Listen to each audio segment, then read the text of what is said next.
Sejam bem-vindos ao VilaCast, o podcast da Vila Vídeo, onde trazemos histórias inspiradoras e profissionais que fazem a diferença em suas áreas. No episódio de hoje, vamos mergulhar no universo da psicologia e entender um pouco mais sobre a mente humana, comportamento e bem-estar emocional. A nossa convidada tem 13 anos de experiência na área, é graduada pela Universidade do Estado de Minas Gerais. É especialista em psicologia cognitiva comportamental pela PUC Minas. Ela ajuda pessoas a lidarem com seus desafios emocionais e a melhorarem as suas qualidades de vida, restaurando as relações familiares. Gente, estamos aqui com a Fabíola Silva Viana, psicóloga, e é um prazer recebê-la aqui, Fabíola. Eu estou até emocionada, muito feliz mesmo de receber você aqui, porque você vai falar de um assunto que eu amo, que é a psicologia. Seja bem-vinda. Obrigada, tudo bem com você? Tudo ótimo. Depois de uma apresentação dessa, é sério, eu juro que eu estou me achando muito importante. Nem eu tinha parado para pensar que era tanta coisa assim. 13 anos na psicologia, formada na instituição tal e tal. Nossa, achei chique. Adoro, gente. E vamos falar de um assunto que é a mente humana. Isso é maravilhoso. É um assunto maravilhoso. Você gosta dessa área, Fabíola? Eu sou suspeita para falar. 13 anos, Apaixonada. apenas 13 anos. E eu estou muito curiosa em saber o significado dessa caixa vermelha que está combinando assim com o meu batom, gente. Eu estou amando. Então, na verdade, a psicologia ela chegou na minha vida como um achado e eu sempre fui uma menina, uma eterna menina. E eu gosto muito de sempre trabalhar com o lúdico. E como o assunto psicologia, ele ainda é um tabu para muitas pessoas, Verdade. quando você vai falar de psicologia, está muito atrelado à loucura, as pessoas Sim. sempre pensando, psicólogo é coisa de doido e não Sim. entende o assunto. Então eu falei, vamos descomplicar. Vamos levar a caixa. Sim. Vamos abrir a caixa e vamos mostrar para as pessoas de uma forma bem simplificada, porque nas redes sociais, como que as pessoas me conhecem? Como aquela que fala de assuntos sérios Sim. de forma simples. Porque as pessoas, às vezes, querem complicar aquilo que já é complicado. A psicologia em si já é complicada. Então, dá para a gente simplificar. Então, a Caixa veio aqui hoje para ser um lúdico para nos auxiliar. Temos vários recursos aqui dentro. Aos pouquinhos, a gente vai mostrando para o pessoal. E, Fabíola, conta para mim, assim, como que começou? Você começou muito nova, né, com a psicologia, 17 anos você já estava na faculdade. E como se deu esse interesse, assim, pela psicologia? Tem alguém na família? Tem alguma inspiração? Veio de alguma coisa que te aconteceu? Como que foi essa escolha da carreira tão nova, né? Tão direcionada e tão nova? Eu não sei se você sabe, mas há muitos anos atrás, para se ser psicólogo, não podia nem ser novo. Não sabia. Só as pessoas mais velhas, porque precisava se ter experiência de vida. Interessante. Não sabia. Aí chega uma Fabíola com 17 anos de idade na faculdade de psicologia. Eu era praticamente a mais nova da turma. Minha mãe teve que ir comigo à faculdade para assinar para eu poder estudar, porque eu ainda era muito nova.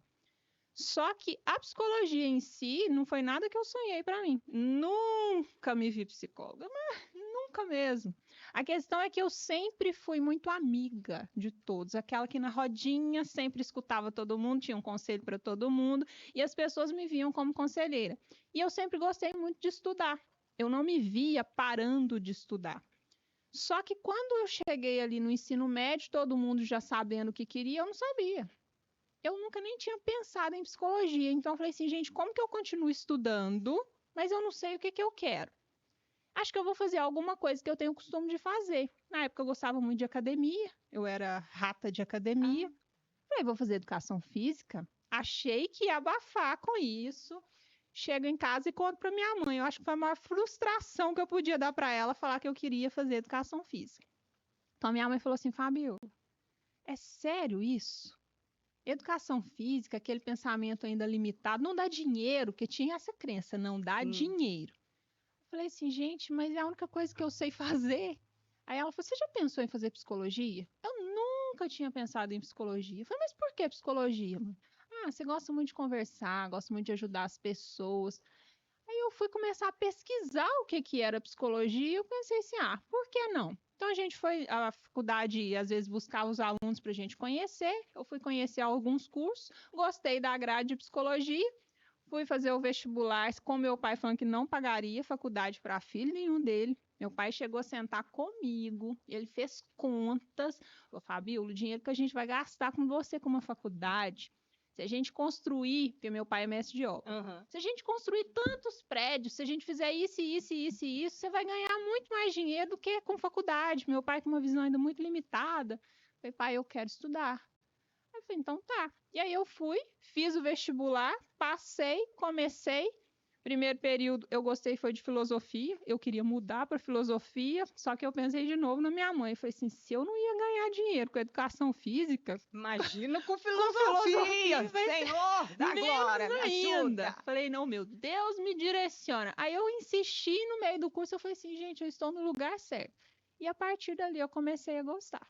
Interessante. Mas o meu gosto mesmo sempre foi por ensinar. Eu sempre gostei de. Eu queria ser professora quando eu era criança. Eu tinha uma porta na minha casa que eu ficava escrevendo nela com giz, dando aula para as minhas bonecas. Então eu gosto de falar. E eu achava que com educação física eu ia poder ensinar alguma coisa. Só que eu não sabia é que a psicologia também me daria essa possibilidade. Era uma visão muito limitada. E aí hoje estou aí há 13 anos nessa trajetória. Há 13 anos, né? 13. E eu gostaria de trazer uma temática aqui que até você já abordou um pouco na sua entrada. Porque existe essa questão, psicólogo é coisa de doido. Gente, isso é um tabu ainda para as pessoas, porque já se passaram 13 anos. Ainda é. Ainda é porque fala-se muito pouco do que é psicologia. Hoje está um pouco menos do que antes, porque as pessoas, quando não, elas levam muito para os extremos. Quando não é para loucura, é para o status. Ah, tá. Quem faz terapia é chique. É chique. É elite que faz terapia. Estou fazendo parte da elite agora, viu, gente? A Eu já elite, tem 9 anos que eu pois faço terapia. Fica a elite fazendo terapia ou então as pessoas atrelando a loucura. Então fica nesses extremos e as pessoas não entendem o que é a terapia. E hoje, com essa ascensão da internet, o crescimento da internet piorou. Porque as pessoas, por não saberem o que é terapia, elas acham que qualquer pessoa que chega na internet dando dica, o coach que chega dando alguma informação vira terapia. Eu tô fazendo agora um curso, uma mentoria com fulano de tal. Tá, quem que é o fulano de tal? Ele é mentor de relacionamentos. Mas formou em quê? Qual que é a formação dessa pessoa? Ninguém sabe. Hoje ninguém pede diploma de ninguém. A pessoa simplesmente, se ela tiver uma quantidade absurda de seguidores, é o suficiente para ela ser mentora de qualquer coisa. Hoje tem crianças mentorando adultos em várias as áreas. Gente, então, chocante. Hoje a terapia ela tem esses dois extremos, o da loucura, as pessoas ainda atrelando a loucura, tem a parte elitizada e tem o pessoal que está pagando gente de qualquer área como se fosse psicólogo e terapeuta. Muito interessante o seu trabalho que você faz. Hoje você atende em quantas redes sociais? Hoje eu estou no YouTube, no TikTok, no Instagram e no WhatsApp. Eu gosto muito, eu vou trazer um pouco da minha experiência de vida aqui também. Há 9 anos atrás, eu fui diagnosticada, né, com uma depressão pós-parto. Eu fiquei num estado, assim, de não saber nem o meu nome, nem quem eu era, muito menos quem era a criança que estava ali na minha frente. Então, eu conhecia a psicologia através da minha doença. Que eu era uma pessoa, que eu estava na igreja, eu julgava muito as pessoas que, por causa, falava assim, depressão não é doença, gente. Que Você ouviu isso na igreja? Aí eu aprendi. Então, assim, o que eu aprendia na igreja, eu replicava. Então, eu dizia assim, que é isso? A pessoa que tem depressão não tem Deus. Então, eram coisas assim, era o meu estado de consciência na época. E depois da doença, que eu fui diagnosticada, né? E eu precisei de tratamentos, eu precisei de medicação de psiquiatra, para me voltar para a realidade, eu precisei. E depois disso eu comecei a fazer as consultas na terapia. Gente, se existe algo mais maravilhoso na vida do que terapia, eu desconheço. Melhor só o conhecimento, eu posso falar. Eu amo conhecimento também e ele liberta. Então, a minha mente estava doente, eu estava num estado mental doente, eu precisava da ajuda de outras pessoas, né? Então, ali, nesse momento de doença, eu fui buscar o conhecimento da área. Então, eu aprendi sobre a psicologia, eu me apaixonei pela mente humana. E depois disso, eu estudo muito sobre o assunto, faço terapia desde essa época. E até hoje eu faço e eu amo. E o quanto que isso me ajudou e me fez um ser humano melhor. É importante eu falar disso aqui, gente, porque às vezes as pessoas te olham, elas não têm noção do que você passou, não têm noção da sua realidade, da sua história, elas apenas julgam. Mas eu precisei desse tempo para me retornar para mim mesma e para eu estar na sociedade de novo como uma pessoa bem, né? Estar bem, com a mente sã, seria essa a verdade. E poder olhar para mim ali naquele momento e observar o meu estado. Não, por que que eu estou assim? Por que que eu estou agindo dessa forma? E por que que eu estou doente? Tem uma causa, tudo tem um porquê. Então, ali eu conheci a psicologia, eu amei, eu amo e indico para todo mundo, Fabíola, para todo mundo, né? Gente, eu tô com medo aqui dessa conversa, que eu tô assim, vai me analisar e no final dessa conversa ela vai falar assim, ou não, é assim, assim, assado. O que que você acha disso, né? Deixa eu te Você é contar uma analisada, coisa. você é analisada. As pessoas me pagando pra analisá-la já não tá fácil. Você imagina que eu vou analisar de graça? Não vou não. Que isso, gente. Não vou não. Quando eu saio do meu consultório, eu não quero fazer análise. Não é, Fabíola, mas é uma brincadeira, só para poder Mas isso- descontrair. A gente precisa de trazer essas coisas aqui também, né? É Isso muito que você importante. falou é muito sério. Por quê? Você sabia que os psicólogos têm dificuldade, às vezes, até nas relações interpessoais? Olha, sim. Porque todas as vezes que você sai, as pessoas não conseguem muitas vezes te ver como um ser humano. Verdade. Isso é verdade. Você tá no supermercado, a pessoa te vê como psicólogo. Verdade. Então, assim, é muito interessante. Essa semana eu perdi a minha avó, na quarta-feira. Você vê o posicionamento das pessoas olhando para você no velório, como se você não pode pudesse. chorar, não expresse reações, por favor. Gente, mas como assim? Não tinha que estar assim, não tinha que estar assado. As pessoas não conseguem fazer essa diferenciação. Relacionamentos amorosos, a mesma coisa, porque os parceiros acham que se você der um pitaco, você está fazendo análise, Você vê. você está fazendo Muito avaliação. Né? Eu desejo essa troca aqui com você para que as pessoas entendam realmente como é esse mundo, porque eu sofri muito. Eu sofri muito porque com essa questão cultural, né? Nossa, agora eu vou para psicóloga, eu sou doida. Não, eu estou apenas no estado doente, da mente doente. E também, não é só para o estado doente da mente, não. É para outras coisas também. Né? No caso ali, eu precisei de um tratamento mais profundo pela situação que eu cheguei. De não saber quem era o meu nome, quem era o meu filho, qual o meu nome, nem o meu filho. Então, assim... o meu estado estava um pouco mais grave, né? Eu acredito, né? Assim.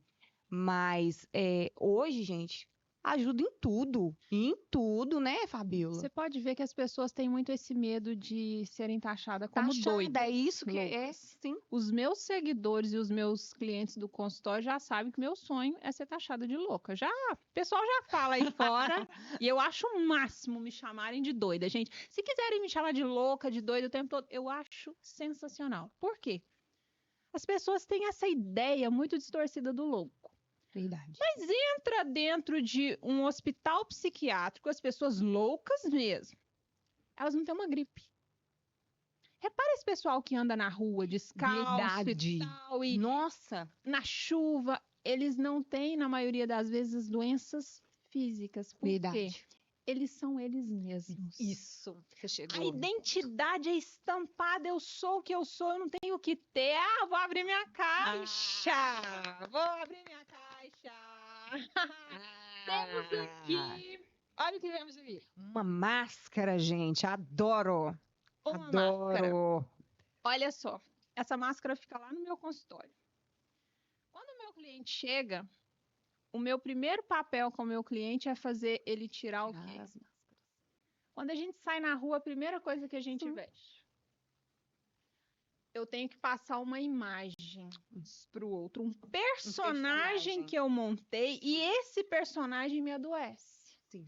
É por eu ter que ficar montada nesse personagem aqui que vem as doenças psicossomáticas na maioria das vezes. E hoje o Instagram tem piorado isso para as pessoas, tá? Porque todo mundo tem um personagem, você só aparece ali rindo, bem, feliz e tal.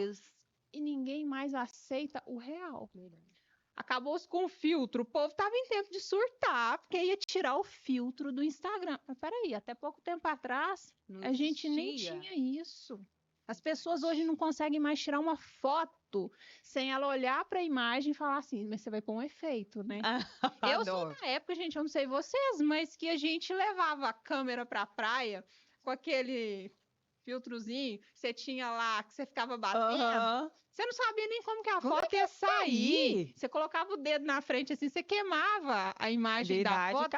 A expectativa que era de chegar em casa para revelar aquilo. Não era. Nossa, vamos revelar 100 fotos, 30 fotos. A gente dava muito mais valor. Agora, hoje, você já vai com a expectativa de tirar a foto perfeita e nem aproveita o espaço e o ambiente. É verdade. Que a gente tem que montar o personagem. Então, quando as pessoas falam muito dessa questão da loucura, eu falo que o meu sonho é ser louca, porque o louco dificilmente ele adoece. Isso. O louco, ele é ele. Ele não tem que passar personagem pra ninguém. Você me aceita do jeito que eu sou, se não aceita, o problema é seu. Sim. E hoje a gente quer muita aprovação do outro. Aceita. Todo mundo. Olha hoje a estética. Os rostos são todos iguais. Verdade. Todo mundo com rosto igual. Harmonização, rosto quadrado, a bochecha muito cheia, ninguém conversa mais, o olho muito assim, sobrancelha armada, todo mundo esticado. Aí quando aparece alguém normal, a gente não aceita. Verdade. Cabelo branco, não pode. A barriguinha, a pochete, não pode. Então, como que as pessoas não vão adoecer com essa realidade? Verdade. É hora de tirarmos as nossas máscaras. Eu falo muito sobre aceitação, né? A gente precisa de retornar ao humano. Então, eu percebi ali na minha doença que eu tinha descolado do meu humano. De ser, o que você disse, feia às vezes, de errar, porque eu pertencia à religião e eu estava dentro da religião e eu tinha que ser um ser que coubesse dentro da religião. E ali algo dentro de mim falava, eu não quero ser isso. E para poder ser aceita, eu estava na religião. Para ser aceita por papai, por mamãe, por titia, para não ser diferente. E eu não queria estar na religião. E ali, Fabíola, na religião eu ouvia assim, você tem que ser igual a Cristo. E eu falava assim, por dentro de mim eu falava assim, eu não quero ser igual a Cristo. Eu quero ser eu. Eu não sou perfeita. E isso era uma briga gigantesca dentro de mim. Eu não quero ser igual a Cristo. Eu quero ser a Jayla. E era uma briga gigante, porque eu pertencia à igreja, eu estava na frente do louvor, aí eu tinha que ser aceita por papai e mamãe. Imagina eu enfrentar uma família de um lado que é evangélica, do outro católica, e sair de tudo isso e gostar das coisas que hoje eu adoro. Astrologia, tarô, é tudo, gente. Falou que é místico, é eu encarnada.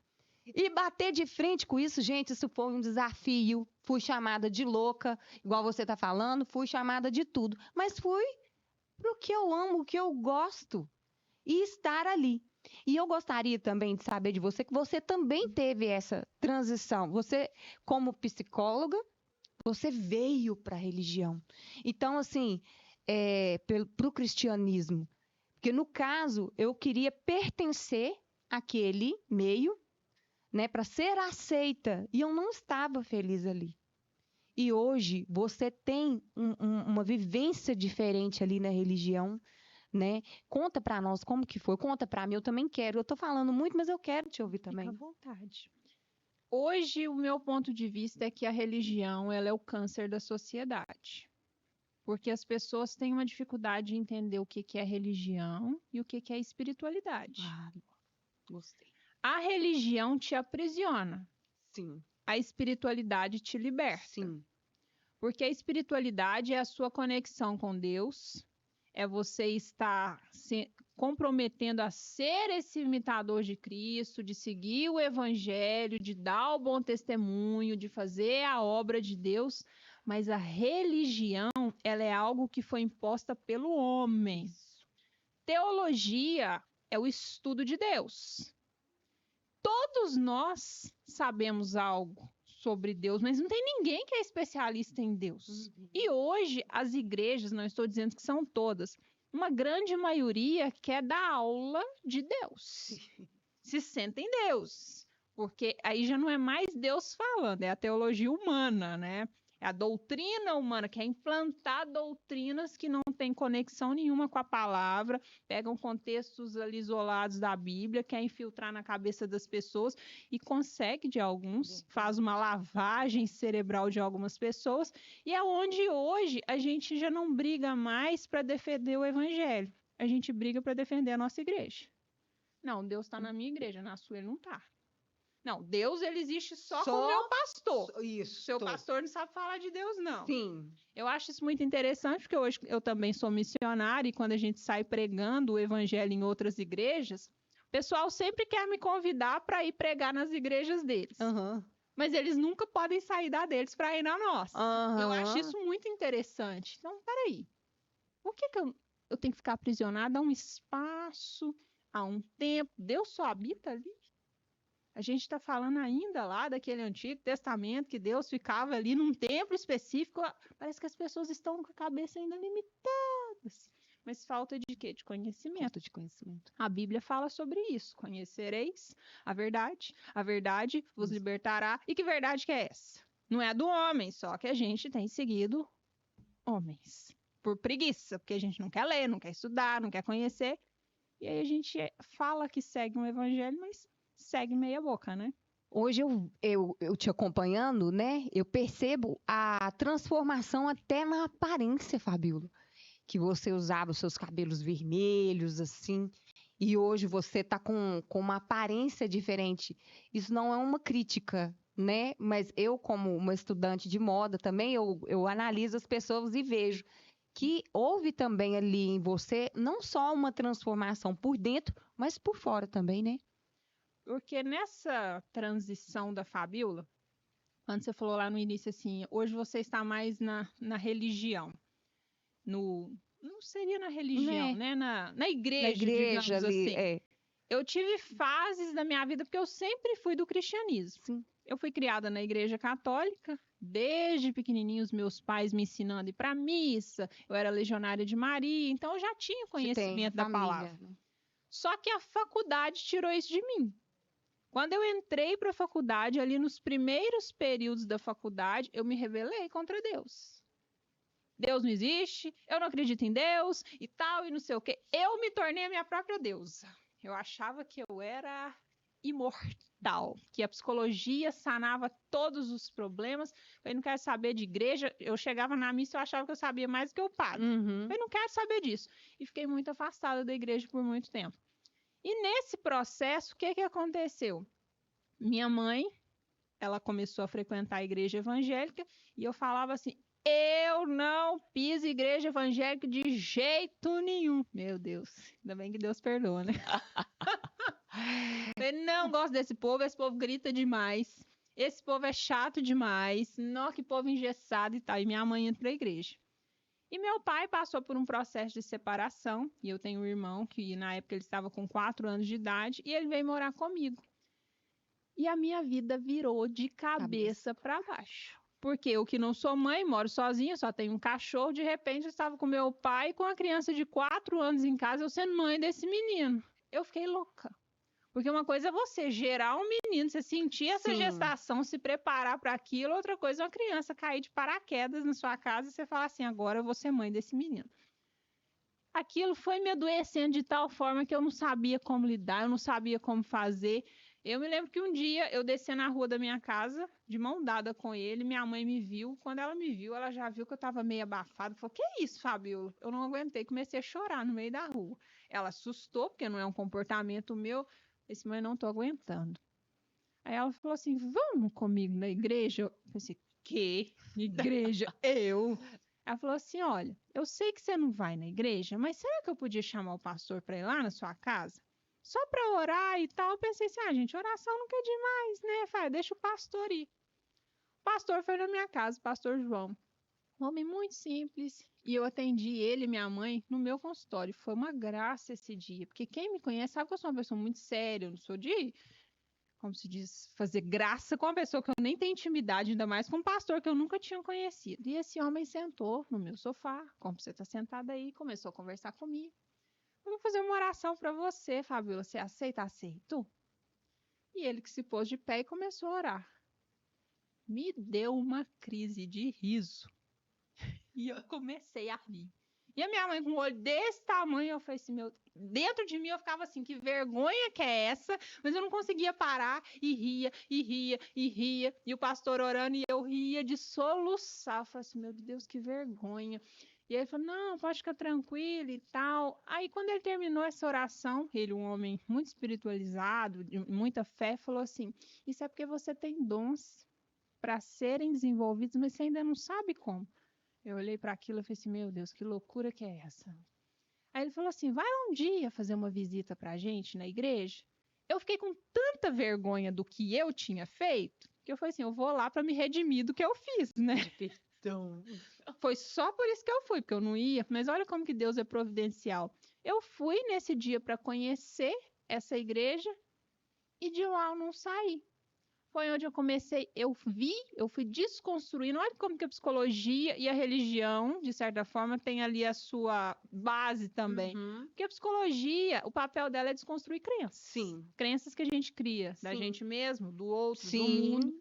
Eu precisei entrar lá para eu desconstruir uma crença que eu tinha daquele povo, daquela religião. Sim. Eles me acolheram super bem, ninguém me julgou. E eu era rebelde até para ir para a igreja. O primeiro dia que eu fui, eu já fui logo com as minhas imagens que eu andava, era a imagem de Nossa Senhora e tal. Ninguém nunca falou nada comigo.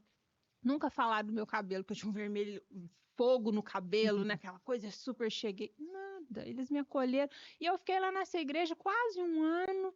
E eu fui gostando, e eu aprendi a tocar pandeiro, comecei a tocar pandeiro lá nessa igreja, me senti super acolhida, até que um dia, por mim, antes da minha mãe, eu resolvi converter.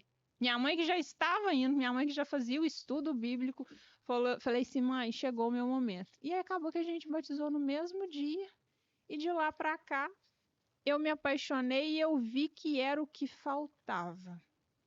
Aí chega num ponto, Sheila, que eu acho que talvez seja o mais importante de tudo que a gente vai conversar aqui, que eu vou voltar para a caixa. Certo. Olha o que temos na caixa. Uma cadeira, gente. Gostei. Uma cadeira. Uma cadeira. Quantas pernas tem esta cadeira? 4 pernas. Se eu tirar uma perna desta cadeira, o que acontece? Ela não fica em pé. O equilíbrio dela está na sua estabilidade de pernas. A nossa vida não é diferente desta cadeira. Quer ficar sentadinha aqui bonitinha? Primeira coisa, a primeira perna da nossa vida é a nossa área física. Come mal, dorme mal, não faz atividade física. Quer ficar em pé? Como? Verdade. As pessoas hoje querem ficar à base de remédio, de vitamina e vai para o médico, mas elas não fazem o básico, que é comer bem, que é dormir bem. No consultório, todos os dias eu recebo pessoas, eu tenho TDAH, eu tenho depressão, eu tenho ansiedade. Quando você vai ver, é estilo de vida errado. Pessoa que dorme 2, 3 horas por noite, como vai ser a pessoa mais concentrada do mundo? Porque é durante o sono que você renova a sua energia, que você se sente uma pessoa disposta. O hormônio, inclusive, regulador do seu apetite, ele é produzido enquanto você dorme. Aí a pessoa tem uma compulsão alimentar. Aí eu como demais. Você dorme bem? Eu preciso saber se você dorme bem, até para saber se você está... Por que está comendo tanto? Então, essa primeira perninha da cadeira, nossa área física. E a segunda área? Intelectual. Verdade. Quer ver uma pessoa ficar animada? Ela está aprendendo algo novo. Nossa, eu estou fazendo um curso de moda. Adoro! Agora eu tô aprendendo. A gente começa a contar com entusiasmo. Verdade, verdade. Criança, quando vai pra escola e faz uma atividade diferente, mãe, hoje eu aprendi isso, isso e isso. E quer compartilhar, não é isso? Exato. Aprendi, quero compartilhar também. Porque quando a gente aprende algo novo, isso libera dopamina, ocitocina, serotonina, que deixa a gente o quê? Felizão. É aquela hora que você vai para um seminário, você vai para uma palestra, você chega cheio de ideias. Não, agora eu vou produzir. Agora eu vou... Passa uma semana, volta tudo Murcha normal. tudo. Porque esse aprender coisas novas nos motiva a ir para a vida. Só que, ainda assim, essa cadeira fica em pé. Ainda não. Só que tem muita gente andando só em cima de uma dessas pernas, ou das duas, ou de nenhuma. E a gente precisa entender que tem a terceira perna, que é a emoção, o emocional. Não adianta, você pode ser a pessoa mais inteligente do mundo, você pode dominar todas as teorias, você pode ser uma pessoa com shape em dia, tá lá comendo bonitinho, sua quantidade de ovos no dia, tudo ok, rato de academia, é a pessoa que está sempre lendo alguma coisa nova, aprendendo coisas novas, mas é impulsivo, explosivo. Não tem uma comunicação assertiva. Você chega na sua empresa, você não fala bom dia para as pessoas, ou quando fala, todo mundo já fica assustado. Nossa, fulano chegou. A Bíblia fala sobre isso também, domínio próprio. Seja tardio no irar-se. E hoje, uma das maiores dificuldades das pessoas é controle emocional. E ainda assim, na escola, hoje isso melhorou muito, mas você está com que idade? Eu tô com 38, tô fazendo 39 já. Nós temos uma idade próxima, mas nós somos de uma época onde a gente ouvia o quê dos pais? Engole esse choro. Chorar era um problema. Não podia chorar. Não pode chorar. Então você aprende desde pequena a reprimir suas emoções. Não pode chorar. Mas peraí, gente, vamos falar sobre choro? Vamos. Você já chorou alguma vez na vida de alegria? Você conquistou algo, o negócio você vibra tanto. Você tá feliz, você tá chorando de alegria. Já chorou de raiva? Dá vontade de matar a pessoa. Já chorou de angústia? Também. Então, como que eu posso querer falar para alguém não chora? Não isso, não aquilo. Deixa eu entender o que aquela emoção está querendo dizer. E hoje as pessoas não sabem dar nome para as emoções. A pessoa chega no meu consultório hoje, a maior dificuldade que ela tem é de dar nome para o que ela sente. Ela senta lá, você fala, o que você está sentindo? Ah, não sei. Um negócio esquisito. Esse negócio esquisito não tem nome. É angústia? É ansiedade? É tristeza? É um abafamento? Que esquisito que é esse? Porque a gente não aprendeu a falar de emoções. E não estamos também preparados para ouvir pessoas que estão descontroladas emocionalmente. Verdade. Se eu cruzo com você na rua ali, você está do outro lado do passeio. Oi, Diana, tudo bem? Se você falar para mim assim, não tô bem, não. Eu já falo assim, meu Deus, para que eu fui perguntar? Porque não pode. A gente está no padrão do quê? Tudo já ó, esquematizadinho. Tá tudo bem? Tá tudo bem. Vai lá em casa depois pra você tomar um café? Vou. Mentira. Pelo amor de Deus, passa longe da minha casa. Quero que você vá lá, não. A verdade é essa. Pensa. Amigas, fala, nossa, a gente precisa reunir. Quando você recebe uma mensagem dessa da amiga, você fala assim, gente, que falsidade. Correndo. Não tem nada disso. Não tem ninguém querendo ir na casa de ninguém. Então, assim, a gente está se perdendo de uma forma tão grande que a gente não sabe mais falar de emoções. E se eu não aprender a ter controle emocional, área nenhuma da minha vida vai para frente. Porque até eu falei sobre isso no meu canal essa semana. Até o dinheiro tem relação com o emocional. Verdade. A pessoa pode ganhar R$1 milhão por mês. Se ela não tem controle emocional, ela gasta 200, 300 mais do que ela ganha, porque ela aprendeu a colocar no dinheiro a sua emoção. É impulsiva. A criança interior dela fala mais alto o tempo todo. Então, essa é a terceira perninha. E eu, Geila, durante muito tempo da minha vida, eu andei aqui, ó. Nessas três pernas. Bastou. Só que chegou um ponto que eu falei assim, gente, tá faltando alguma coisa. E comecei a questionar até nos atendimentos. Falei assim, engraçado. O papel do psicólogo cognitivo comportamental, que é a minha especialização, é ensinar o paciente, o cliente, a se tornar seu próprio terapeuta. De modo que ele vai saber como agir, como fazer, como realizar. Passa 1 mês, 2 meses que a pessoa sai do consultório, parece que ela não aprendeu nada. Gente, mas como assim? Chega como se fosse uma tábua rasa. Será que realmente é só o emocional? Não estou aqui generalizando que é todos os casos. E aí eu fui viver na prática, levar para a minha história e vendo que quantas vezes eu estava passando por perrengues financeiros, a vida de cabeça para baixo. Aquela situação ali que meu pai e meu irmão sem saber como ia resolver, mas por muitas vezes essa perninha aqui, ó, me sustentou sem eu treinar, me sustentou sem eu conseguir comer, me sustentou sem eu conseguir aprender nada novo, porque essa quarta perninha aqui é a espiritualidade. Quando você encontra a sua conexão com Deus, você chega aonde você estiver, as pessoas vão olhar para você e falar assim: você tem algo diferente. O que é isso? Eu não sei te falar o que é, mas você tá diferente. Compartilha com a gente esse algo diferente que você está sentindo, por favor. Porque esse diferente não é o procedimento estético, não é a comida, não é o que você está aprendendo. É porque o Espírito Santo, quando ele entra, ele te transforma dos pés à cabeça. E aí já não é mais você. Ele chega antes de você. Aí as pessoas olham e aí tem 2 extremos. Tem aqueles que querem saber e tem quem não suporta. Verdade. Tem gente que vai sentir antipatia do seu brilho. Ah, não gosto. É porque ela sabe que se ela te admirar pela beleza do Espírito Santo, ela tem que ser tocada. Ela tem que ser transformada. E é um processo. Nem todo mundo está preparado. E hoje eu acho que é aí que está o erro de muitas igrejas e líderes religiosos.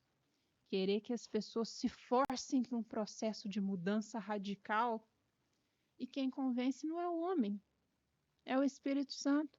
Então, muito que eu posso fazer é te dar o bom testemunho com a minha história. Sim. Plantar a sementinha, deixar um gostinho com você, Sim. mas esperar o seu processo. Sim. Eu acredito muito nisso. No que é real, ele transforma. Aquilo que é verdadeiro e você divide, isso que transforma. Quando eu vou para as caminhadas com as minhas amigas e ali elas me chamam de psicóloga clandestina, eu adoro olha, gente, olha só para vocês verem o nome, o apelido que elas me deram. Elas me deram um apelido de psicóloga clandestina, porque eu faço atendimentos clandestinos, será? E ali a gente faz a caminhada e eu vou dividindo com elas, Fabíola, aquilo que fez bem para mim, né? Igual eu fiz atendimentos com constelação familiar. Eu gostaria também que você trouxesse essa temática aqui, porque me parece que aconteceu alguma coisa. Não se pode mais usar o conhecimento de Bert Hellinger? Como que tá isso? Não é que você não pode. É um conhecimento que ele não é regulamentado, ele não é aceito pela psicologia. Então, a constelação familiar, ela não é e nunca foi considerada uma prática psicológica. Ela não tem nenhuma evidência científica de que aquilo ali traga resultados. E o que eu acho que é o grande perigo da constelação não é a constelação em si, é a forma como muitos consteladores saem constelando por aí. Entendi, aplico. Às vezes o pessoal fala assim, isso tem prática com a religião. Não, não é. Porque às vezes, não estou aqui julgando religiões, só para vocês entenderem. Tem um constelador que é espírita, um constelador que é católica e um constelador que é evangélico. A constelação em si é uma coisa só, a técnica. Vamos aplicar a técnica. Aí vamos imaginar que o espírita, de acordo com a religião dele, ele coloca lá alguma coisa de vidas passadas com reencarnação, não sei, na prática. Aí vem o católico, talvez, e vai acender umas velas durante a constelação. Aí vem uma outra pessoa que é mística, que talvez vai colocar búzios no meio dessa constelação. O evangélico, depois da constelação, vai fazer uma oração. cada um colocou um pouquinho de si na constelação. Sim. E aí ela deixa de ser algo que é palpável para virar uma coisa que é do jeitinho de todo mundo. É um tempero de cada um. E a psicologia não aceita isso. Certo. O fato de a Fabíola ser missionária, isso não quer dizer que eu vou levar isso pro meu consultório. Certo. No meu consultório ali, eu sou a psicóloga, Sim. eu tenho que respeitar a história do cliente, eu não tenho que falar de religião, não tenho que falar de política, eu tenho que estar isenta nesse sentido. E é onde a constelação não tem um conselho que regulamenta. Quem que vai cobrar isso? De uma coisa que não tem uma regulamentação. Então virou bagunça.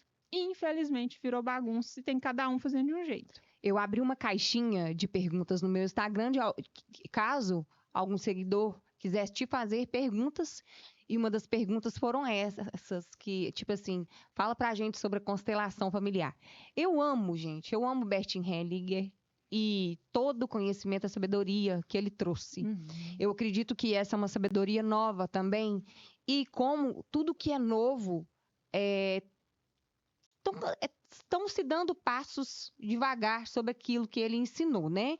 Então, assim como a psicologia é algo também novo para a humanidade, né? Os estudos sobre a psicologia, né? Tem em torno de uns 100 anos a psicologia, né? Sim. Ela é nova e agora também tem essa sabedoria do Bert Hellinger, que eu acredito que vai ser desenvolvida mais para frente, isso vai ser mais destrinchado, né? Sabe o que isso é um achismo meu. E não, pode dar aqui, mas aqui tem nada de científico nisso, gente. Isso é meu achismo. Sim, mas você tem as suas observações nos seus atendimentos, nas suas experiências. Sabe o que eu acho que é tão difícil para as pessoas aceitarem a constelação de verdade? Porque o foco da constelação é a família. E você quer um meio mais problemático do que a tal da família? Jesus. É você sentar e falar assim, ó, agora você vai sair do seu lugar de vítima, Sim. Que a gente ama esse lugarzinho de Foi o que a gente vítima. falou que antes de começar, vamos tomar, assim, as nossas vidas, sabe, gente? Vamos lá pra vida. É a responsabilidade dela, é nossa. Porque o cliente, quando ele chega na terapia psicológica, Adoro. Ele faz assim, ó. Eu tô sofrendo demais. É um coitado, né? É uma vítima. Porque minha mãe, você não conhece aquela pessoa. Ela é terrível. Meu namorado, traste, um cafajeste. Meu patrão só me humilha. Aí, na terapia, dentro do tempo da pessoa, que pode ser uma semana e pode ser 10 anos, você vai desconstruindo essas crenças. Isso. E tem gente que nunca vai desconstruir, porque ela vai ficar só nesse lugar do vitimismo. É mais fácil, não é? É mais fácil eu ser uma vítima e não ter a propriedade da minha vida e ir com a responsabilidade que é minha. Julgar para um outro. Vamos julgar para o outro. Que é isso? Que é isso? A responsabilidade da minha vida não é minha. É da Fabíola, que é minha psicóloga. E a constelação, ela não faz isso. É onde, às vezes, é perigoso quando se constela com um profissional que não tem conhecimento de transtornos mentais e tal, que às vezes você deixa a pessoa muito assustada. Porque ela joga na lata. Aqui. Você tá num relacionamento abusivo. O cara tá te espancando, o cara tá isso, tá aquilo. Você é tão coitadinho assim que você não tem tanta consciência assim do que tá acontecendo. É um choque de realidade para quem tá ouvindo. Então a pessoa não tá preparada para aquilo. Então o pessoal na mídia desce em cima da constelação porque ela é diretiva. Ela não é de passar a mão na cabeça, ela não vai respeitar o tempo da pessoa. Ela tá te mostrando aqui. A realidade, é o raio-x ali da alma. Sua mãe, ela é uma abusadora? Ok. Mas quem que te deu a vida?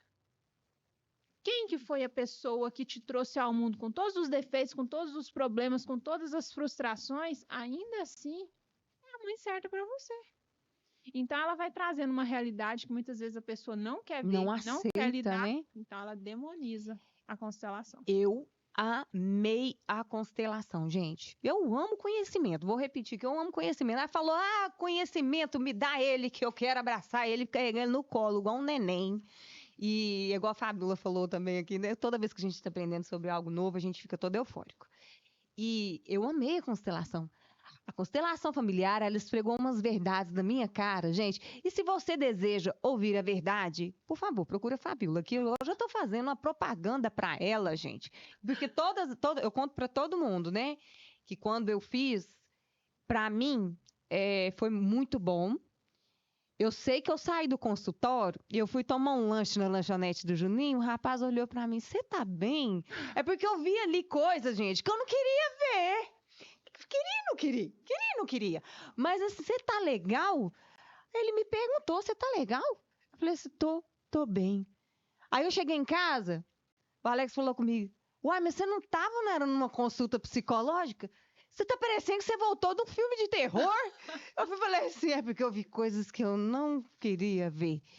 E a realidade estava encoberta por um véu, ali ele foi rasgado e eu fui ver minha realidade. E para onde eu preciso ir e tomar posse da minha vida ali, né? E falar assim, não, ó, é assim, assim, assado. Você tá vivendo isso e isso. Porque, gente, a constelação familiar é um raio-x da sua alma.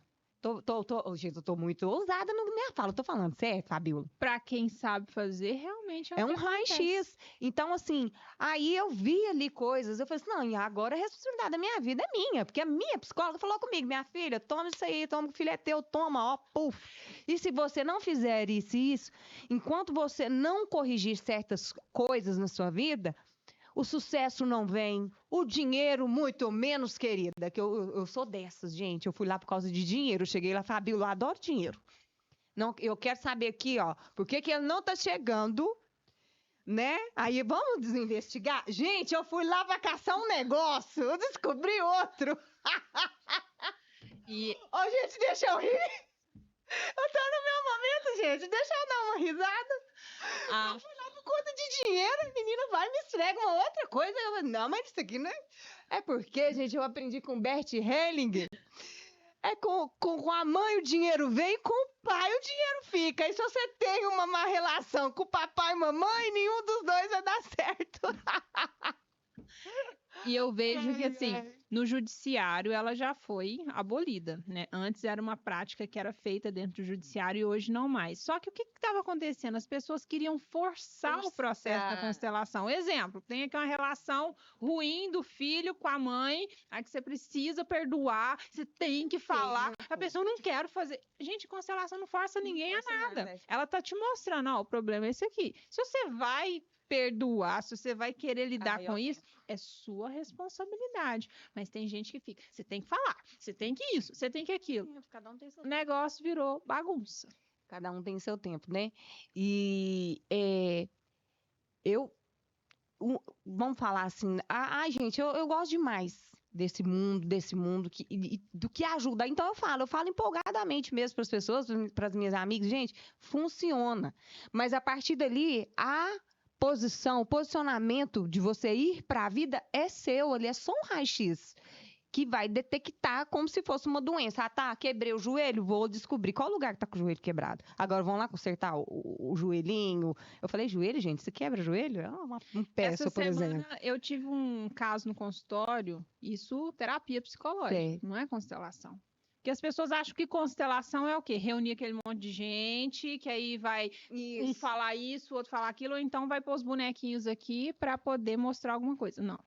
Constelação é te trazer clareza, consciência de algo que você não tem consciência. Eu achei que o nome ficou até um pouco, quando traduzido da linguagem do Bert Hellinger, que é o criador para o português, não ficou parecido com o que ele queria passar através da constelação familiar. Estrela, né? Minha filha, os outros acham que é astrologia quando eu falo que é constelação familiar.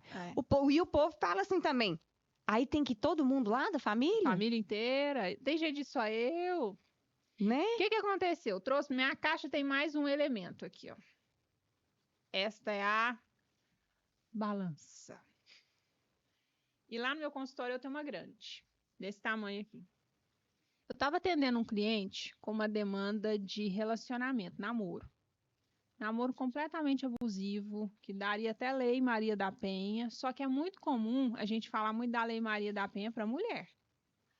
Sim, a gente esquece gostei. que o homem também apanha, a mulherada parte para cima, agride, quebra carro e tal. Aí não dá nada. A lei, nesse ponto, às vezes, ela é um pouco falha e o homem denuncia menos. E ele vivendo essa relação, e essa pessoa com a qual ele se relacionava, ela é cheia dos transtornos, vários transtornos, e ela sempre jogava isso na cara dele. Porque você que está causando a minha depressão. Você que está causando isso. Só que ele já conheceu ela com todos os transtornos. E aí eu fui lá, peguei a minha balança grande, coloquei de frente para ele. E essa minha balança do consultório, ela tem os pezinhos que realmente se mexem. Eu falei assim, vamos imaginar que cada um desses pratinhos aqui é vocês. Você é esse pratinho, ela é esse pratinho da balança. Esses pratos estão equilibrados na troca do dar e receber? O que você faz por essa pessoa? O que essa pessoa faz por você? Eu falei, não. Eu falei, então vai colocando a balança. Ele falou assim, olha, eu faço isso, isso, isso, isso. E a balança foi só abaixando, abaixando, abaixando. E ela chegou no chão. Aí ele ficou assim. Aí eu falei assim, tá tudo bem? Ele falou assim, pra mim já acabou aqui. Ele teve o raciocínio. Eu falei assim, o quê? Ele falou assim, essa imagem dessa balança é o que eu precisava. Eu falei assim, sim, ficou nítido que nós estamos desequilibrados. Isso. E o que é uma das leis da constelação? Sim, O equilíbrio.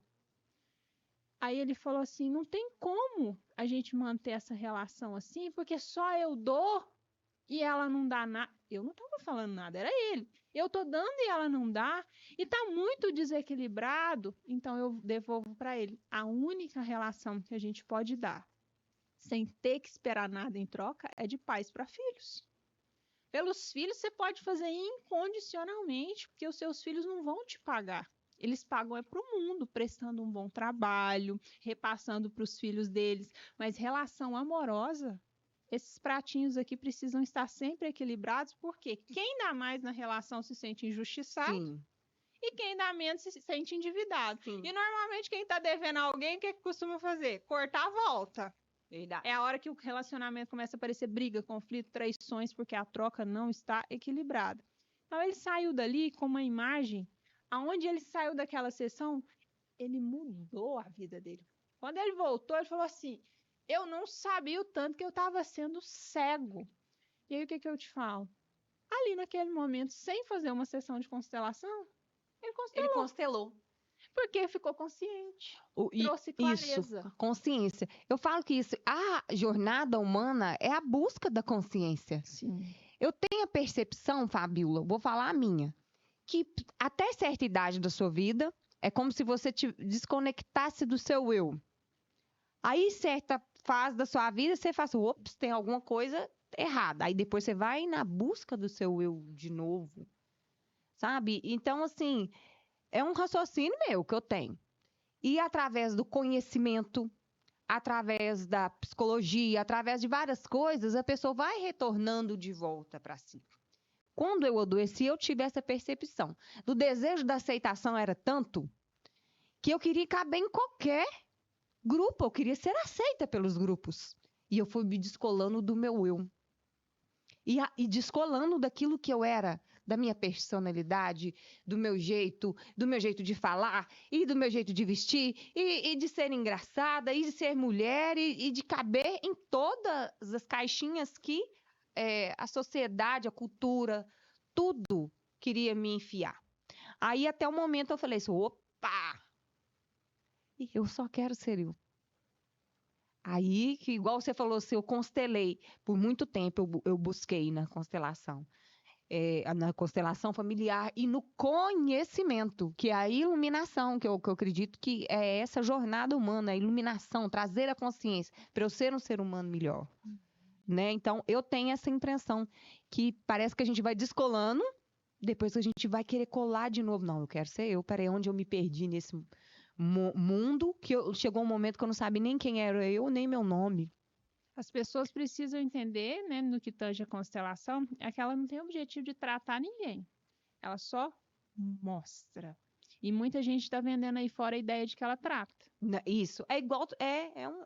Você vai ver ali, depois você vai levar isso para sua terapia. Você vai bater pinos lá com o seu psicólogo para você desconstruir crenças, para você trabalhar o seu emocional, para aí você conseguir mudar suas posturas. Eu não tinha entendido a sua especialidade, né? Que eu até anotei aqui. Você é uma psicóloga, você é formada, né? Especialista em psicologia cognitiva. Então é essa. Você traz a luz, você ajuda as pessoas a elas se auto-observarem e para que elas mesmas Caminhe com as suas próprias perninhas. Cognitivo vem de cérebro. Certo. Pensamento, crença. Então, nós sofremos pela forma que pensamos. Sim. Vamos imaginar que nós estamos aqui nesse ambiente, a gente escutou um tiro lá fora.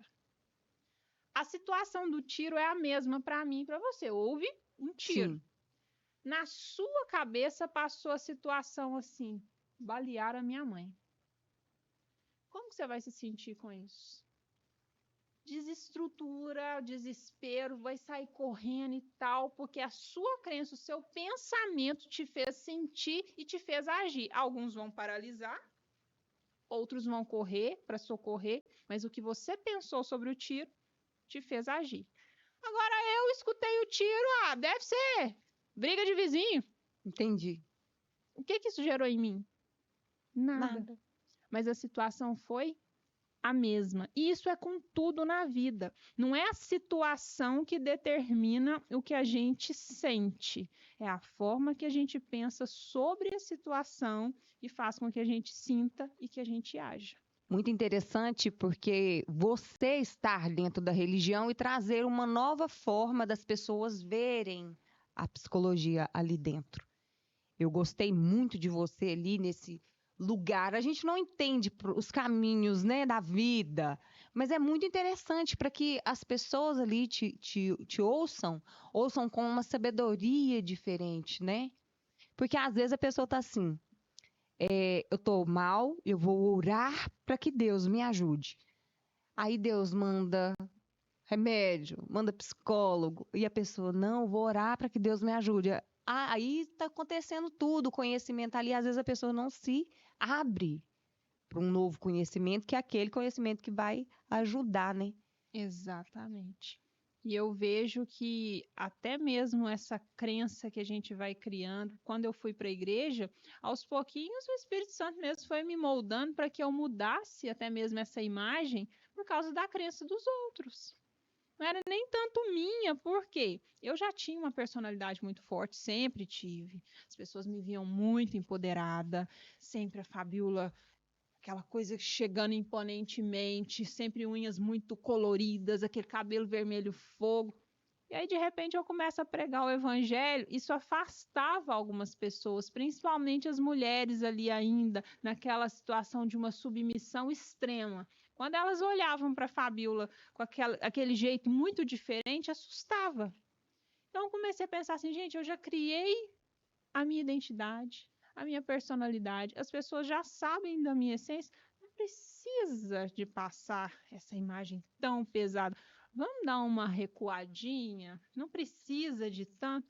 E aí, quando eu mudei, isso trouxe uma leveza. Ainda tem muito julgamento das pessoas que ainda são muito religiosas, como eu disse lá no início. Se você colocar um brinco, você não pode usar um brinco, você não pode usar um batom, você não pode nada para algumas pessoas que são os religiosos.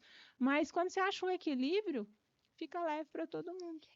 Como eu disse, eu tinha aberto uma caixinha de perguntas, né? Uma, ela já respondeu, que era para falar sobre a constelação familiar. Eu me empolguei, eu acho que eu me excedi, mas tá tudo bem, né? Agora, gente, vou fazer outra pergunta para ela aqui.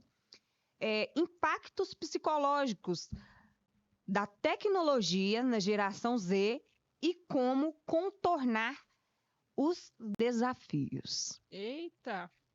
Isso aí dá um podcast inteiro. Meu Deus, vamos fazer outro podcast. Vamos abrir mais 1 hora aqui. Só uma aspas de 1 hora pra gente falar aqui, gente. Os impactos da tecnologia. Sabe o que eu vejo hoje? O que é o maior problema da tecnologia? Comparação. Isso. Comparação.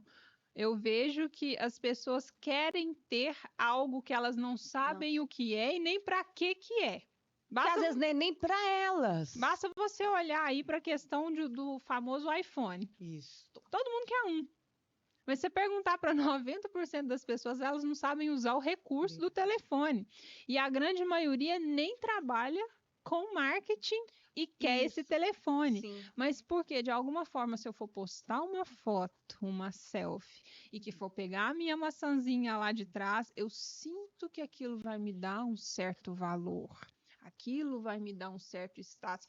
É raro você ver alguém que vai aparecer ali nos stories mostrando a realidade de limpar a casa, de Verdade. fazer a comida. Não, a gente vai postar é o quê? O dia Os que foi pro melhores shopping, momentos. a hora que você tá montada. E aí, o que que isso gera na gente? Eu posto isso, dá like, dá visualização, gera dopamina no meu cérebro. Ai, o pessoal tá gostando. Vamos postar mais? Vamos botar mais. Aí a gente posta mais. Ai, que legal. Só que na hora que você posta mais, não tem aquele impacto inicial. Aí já te dá uma certa desestruturada. Você quer fazer uma dose maior, aí você acaba fazendo, às vezes, algo que sai até da sua realidade. E aí você volta naquele like que impulsionou de novo. Ah, o pessoal gostou.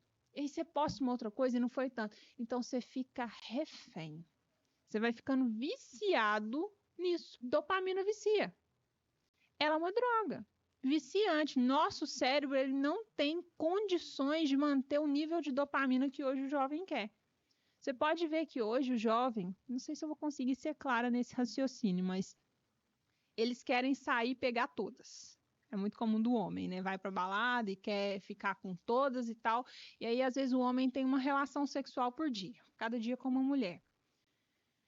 Chega um período que ele não consegue mais sentir prazer pelo excesso de dopamina. Porque o sexo, ele não foi feito só pelo prazer em si. Tem a conexão, tem o afeto. E esses jovens, muitas vezes, eles vão só pelo prazer. E se é só prazer, prazer, prazer, prazer, prazer, prazer, prazer, chega uma hora que seu cérebro não chega mais naquele nível aqui em cima. É igual o usuário de cocaína. Por que que ele aumenta a dose? Ele não começa com um pino, de repente ele precisa de 2. Porque não faz mais efeito. Com o sexo é a mesma coisa. Com o telefone é a mesma coisa. Você entra numa loja, você comprou as roupas, você vestiu ela, próxima festa você já não quer mais, você quer uma nova.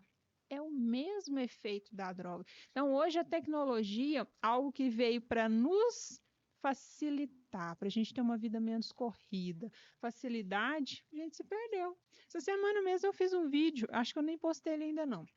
Tá na minha galeria falando sobre o telefone. O que foi o objetivo da criação do telefone? Encurtar a distância, não foi? Eu sou da época que minha avó conta que para falar com meu avô, escrevia carta, esperava uma semana para responder a carta e às vezes até um mês essa carta em trânsito. E aí era uma expectativa da espera. Aí veio o telefone, onde você liga para a pessoa que está lá do outro lado do mundo, facilitou o acesso.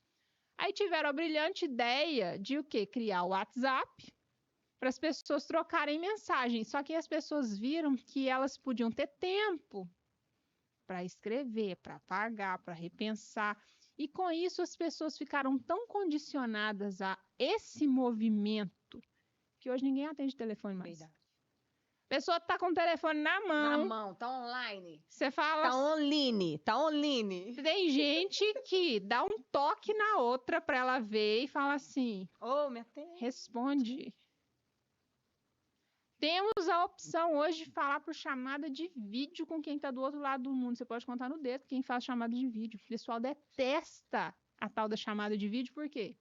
Eu não estou apresentável para aparecer numa chamada de vídeo. Ah, verdade. Não posso aparecer. Olha como que eu tô Uhum. para aparecer nessa chamada de vídeo. Aparência. Então, assim, hoje a gente inverteu o valor de tudo. Tudo tá de cabeça para baixo e as pessoas não entendem esse movimento. Tá tudo muito desproporcional. Tá todo mundo preocupado muito com o que é estar de fora, né? Que a aparência é fora. E poucos preocupados com o que está por dentro, Fábio. Exato. Eu tenho essa percepção. Outra percepção também que eu tenho de gerações, porque eu sou mãe, é que na nossa época a gente ia pra rua, a gente trocava, a gente falava, a gente conversava, a gente ia no mercado, a gente comprava e não tinha a tecnologia, o telefone não estava nas nossas mãos. E hoje as crianças estão, os adolescentes. Então hoje eu vejo uma grande dificuldade nos meninos em se comunicarem. E eu poderia te falar, porque eu cresci, eu acho que eu nem comentei isso aqui. A minha carreira deslanchou na psicologia porque eu comecei atendendo crianças. Hoje eu não atendo mais crianças, mas eu comecei fazendo atendimento infantil. Então, atendia escolas, atendia famílias. E o que eu percebia? Que os pais levavam os meninos para atendimento, eles queriam focar o atendimento na criança. Ele é o problema. Uhum. Ele tem um problema. Ele não concentra, ele é bagunceiro, ele é isso, ele é aquilo. Sempre que você busca o menino, a demanda, você vai ver que quem está por trás do problema são os pais. O que está faltando? Autoridade, posicionamento, limite. E uma coisa que hoje não se tem mais com crianças: ócio. Você já parou para pensar nisso? Uhum. Criança hoje não fica à toa mais. Na nossa época, Diego, era assim, ó. Chegava da escola, você tinha brincado e se sentava no sofá. Tem nada para fazer. Mãe, o que eu vou fazer? Ah, não sei, vai caçar uma coisa para você fazer. Não era assim? Aí nessa do ócio, o que a gente fazia? Tem nada para fazer? Essa balança aqui, já sei. Vou brincar de casinha. Essa balança aqui vai ser a casa da minha avó. Essa cadeira aqui vai ser a minha mãe. Eu começo a criar. Verdade. O ócio, a falta do que fazer, desperta a minha criatividade. Verdade. É a hora que o menino, você vê que ele tá brincando com água. Ele pega uma bombinha de água e começa a borrifar, imaginar. E aí ele pega um palitinho, enfia na pedrinha e fala que é um boizinho. Amava. Cria. E hoje, por que nós temos tanta dificuldade das pessoas serem criativas? Todo mundo só copia todo mundo, principalmente com o marketing. E hoje você ainda pergunta lá pro chat GPT, ele faz até terapia, né? Que eu fiquei sabendo do povo. Você joga lá sua pergunta e ele responde por quê? Porque eu não quero mais pensar, eu não quero mais criar, eu quero respostas prontas. Por isso que muita gente também tem dificuldade com terapia. Porque você não vai chegar lá e não vai achar uma resposta. A pessoa quer alguém que fala para ela o que ela vai fazer. Ela não quer ela mesma ter que achar a resposta, porque dá trabalho. E existe, eu pensei nisso hoje, falei assim, engraçado, né? 13 anos de atendimento, tem algum padrão dos seus clientes que você já percebeu? Tipo assim, gente, A maior demanda? Tipo assim, você observou alguma coisa nesses 13 anos? Como se fosse tipo uma pesquisa. Você já parou para pensar nisso? Foi engraçado. Isso é tão padrão, se repete tanto, ou... Não sei, eu pensei em algo assim, será que acontece uma repetição de padrão de algum tipo de coisa? Normalmente, isso não é nem só da minha área, mas talvez seja da psicologia de um modo geral. A maioria das nossas questões vem da infância. Tudo vem da infância. Sempre da infância. Então, exemplo, chega aquela mulher ali que ela é dependente num relacionamento, só entra em relacionamento abusivo. Só entra naquele relacionamento que o cara não dá valor nenhum. Aí quando você vai ver, na maioria das vezes, uma relação meio fragilizada com o pai. Não teve uma boa referência. Não é uma regra, mas normalmente é o que costuma acontecer. Mulher normalmente muito empoderada. Eu tô no meio dessa conta também, que eu também tô com a minha terapia em dia.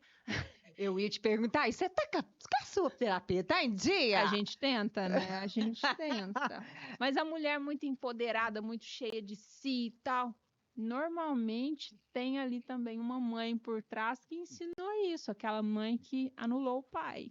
Isso é verdade, gente. Seu pai é isso, seu pai é aquilo. Aí a mãe fala tanto do pai que a filha entende assim, o homem não é importante, a mulher tem que se virar. A mulher tem que fazer acontecer. Eu escutei tanto da minha mãe ao longo da minha vida, agora já estou trazendo a minha história, gente, que é o famoso lugar de fala, não é nem da psicologia. Minha mãe que sempre falava, não dependa de homem. Você tem que trabalhar, você tem que ser independente, você tem que ser... E acabou que eu fiquei demais. Peguei isso como uma verdade tão absoluta. Quantas vezes nos relacionamentos de namoro, que você vai conhecer a pessoa fala assim, Fabiola, você não me deixa fazer meu papel.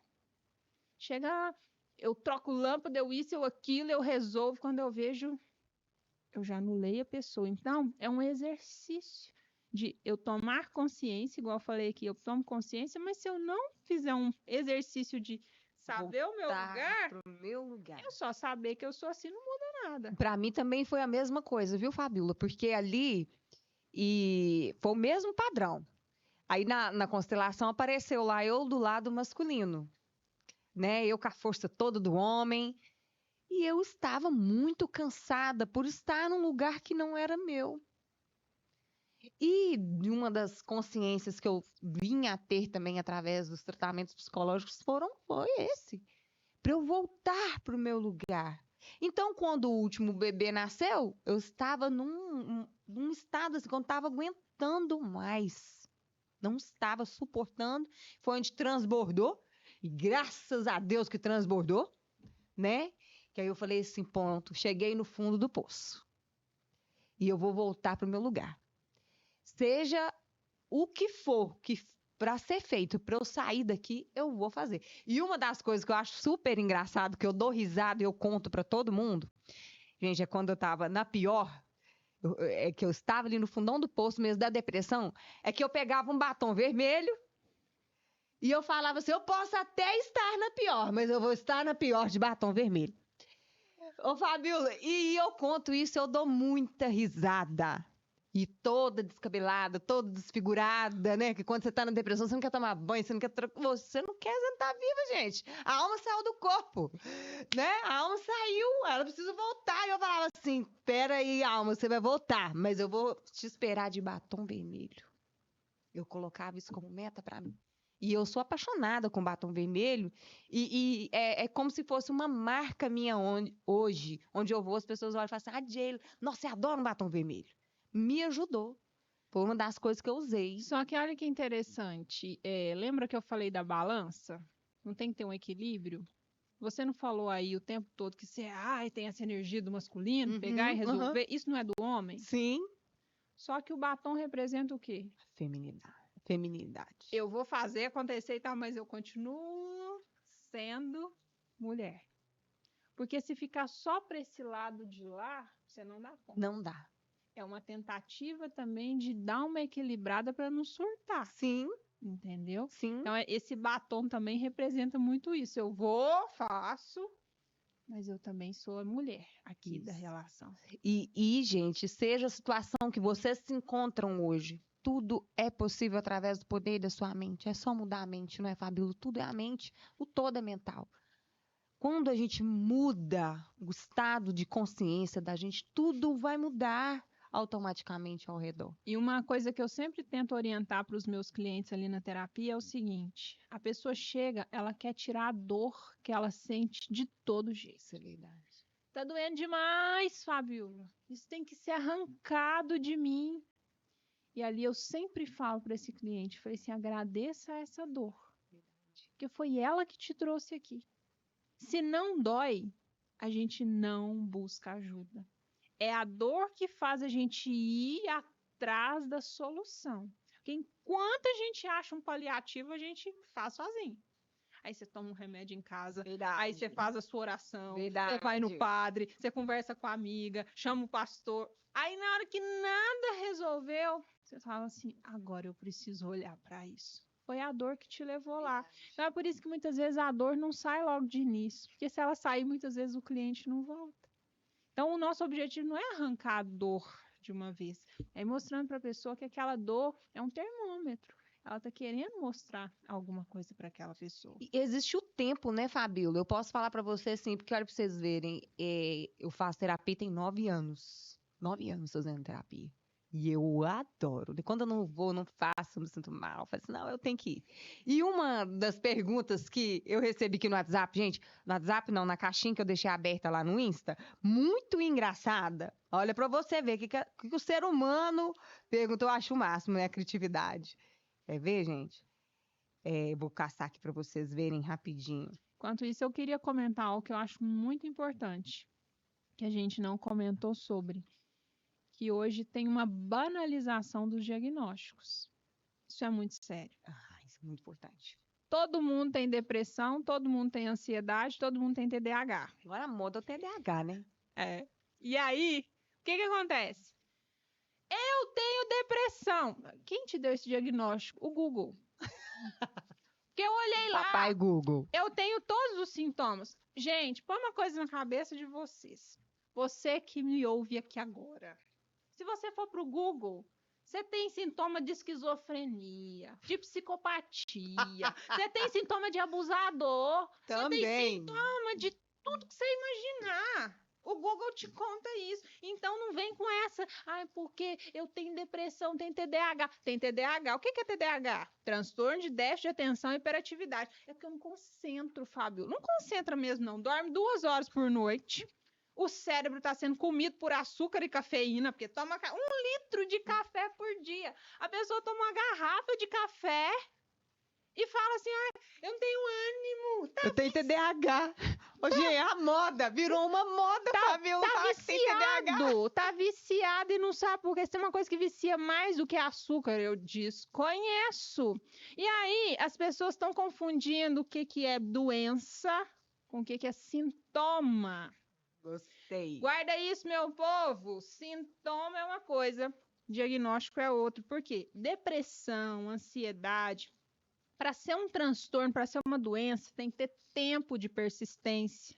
Então, a depressão, por exemplo, dentro do DSM, que é o manual estatístico, né, das referências, ela se encaixa dentro de um transtorno de humor. Tem uma terminologia que o Wesley usou uma vez que eu achei fantástica. Ele fala que é assim, ó, tem a questão emocional e tem a questão do humor, que é o seguinte, é como se o nosso emocional fosse o tempo e o humor fosse o clima. Então, exemplo, hoje está chovendo, amanhã está ensolarado, seu tempo. Agora, e o clima do Brasil, ele é o quê? Tropical. Então, se eu tenho um humor deprimido, eu posso estar lá recebendo o Oscar. A pessoa está meio apática. Ela já tem esse humor mais rebaixado. Isso já é dela, isso faz parte do clima, do humor deprimido. Isso perdura um tempo. A pessoa fica, dentro no manual diagnóstico, ela fica 3 meses, 4 meses com aquele sintoma. Agora não. Terminei meu namoro ontem. Tô sofrendo demais, Fábio. Quanto tempo você namorou? 6 anos. Ué, mas você queria e não tá sentindo nada? Só se você fosse um psicopata? Você teve relação sexual com essa pessoa, você beijou essa pessoa, você teve bons momentos com essa pessoa. Hoje você queria... Tá bem, né? Ter esquecido? Só se você tiver um Alzheimer. Que é outra coisa que chegam também me perguntando, como que esquece ex? Não tem jeito. Como que esquece, gente? A gente só esquece das coisas quando se tem um Alzheimer, que apaga a sua memória. Mas do contrário, é aceitar que aquela pessoa fez parte da sua vida, com o processo do que vai passando os dias, vai passando os meses, vai doendo menos. E aí, quando você lembra daquela pessoa, é só uma lembrança, às vezes uma saudade, mas não fica a dor. Mas hoje, se eu ficar triste, eu tô com depressão. Se hoje eu fiquei angustiada, eu tô com depressão. Se hoje eu acordei mais eufórica, eu tô ansioso. Gente, não é assim que funciona, não. Emoções, a gente já nasce com elas. O bebê já nasce chorando.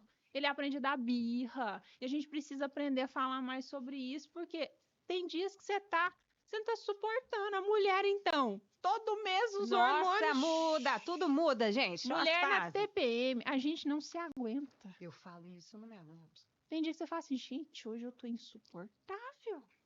Hormônio. Então, como que a gente pode pôr a culpa de tudo em diagnóstico? Não, não é bem assim, não. Aqui, gente, achei. Porque sempre eu tenho dinheiro para as brusinhas e nunca para poder fazer uma consulta.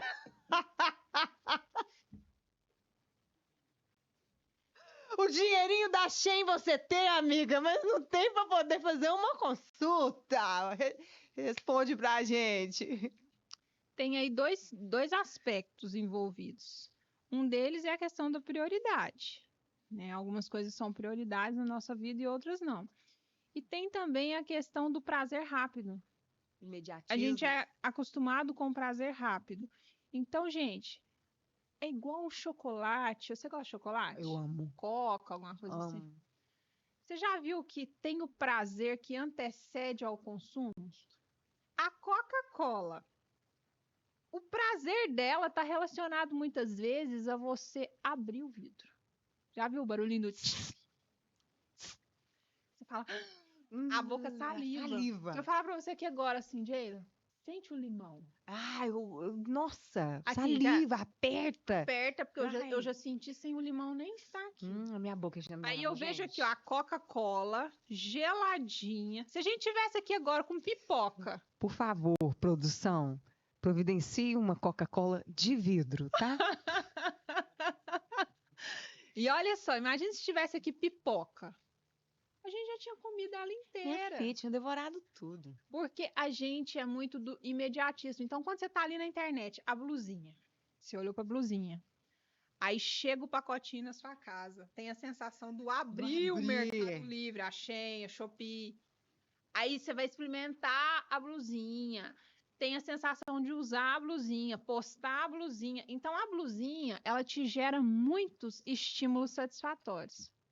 Agora, paga a sessão de terapia, pagar para sofrer? Pagar para ver a sua própria realidade. Eu vou pagar para alguém jogar na minha cara que eu sou o responsável pelos meus problemas. Ah, é melhor comer uma pizza, né? A pizza é mais prazeroso. Só que são prazeres momentâneos, passageiros. E aí, quando você entende que a sua melhor companhia é você mesmo, que a sua autoestima é que vai te libertar, sua vida muda. Hoje tem alguns estudos, fala-se muito pouco sobre isso, mas alguns estudos mais recentes têm mostrado que um dos determinantes da depressão hoje no nosso meio é justamente o estresse. As pessoas estão tão estressadas que elas estão desenvolvendo depressão. E quem hoje não está estressado? A gente se estressa até com o telefone. Se o telefone chegar a umas 200 notificações no dia, aquilo te tira do eixo. Mas se chegou é porque você também caçou, ué. De alguma forma você está movimentando isso sem perceber. Hoje, quem trabalha com marketing é um pessoal muito julgado, porque quem está de fora não vê que você trabalha. Verdade. Você pega um telefone para gravar e fala, ó, fica só gravando. Fica com esse telefone na mão, gente. E quem produz o conteúdo, o que acontece com essa pessoa que produz o conteúdo? Ela não dorme. Porque é assim, eu falo porque eu gravo o dia inteiro. Você tá lavando uma vasilha, você fala, Insight. esse vídeo vai viralizar. Aí você já pensa assim, eu gravo agora, eu paro o que eu tô fazendo, eu tenho que anotar. Você não para. E aí, quando você vai dormir de noite, você tem que desacelerar. E a sua cabeça tá aqui, ó. Então, por isso que hoje, quem sofre com ansiedade, se inventar de mexer com o telefone, levar o telefone para a cama, esquece. A outra pergunta que nós temos aqui, gente. Como podemos controlar nossas emoções para sermos inconsequentes no agir? Não sermos, né? Peraí, vamos lá. Eu acho que ela esqueceu do sermos. Como podemos controlar nossas emoções para não sermos inconsequentes no agir? Foi eu que li errado. Primeira coisa, se eu quero mudar uma emoção, eu preciso identificar qual que é a emoção que eu sinto. As pessoas falam muito, eu preciso controlar minhas emoções, mas qual que é a emoção que prevalece? A minha emoção que prevalece, eu, Fabiola, é o que? Ansiedade. Eu, Jayla, isso é a Fabiola. Eu tenho que trabalhar muito isso em mim, é um exercício que eu faço todos os dias, porque eu sou muito hiperativa e eu tenho aversão a gente lerda. Então a lerdeza, ela me incomoda num grau assim absurdo, porque eu tô pensando aqui, eu já tô pensando lá, eu já tô pensando em 1000 coisas ao mesmo tempo. E aí chega aquela pessoa que não produz. Então eu sei que não é o outro, sou eu. Então eu tenho que desacelerar para eu ter controle disso. Agora, às vezes, a sua emoção que te controla pode ser o medo.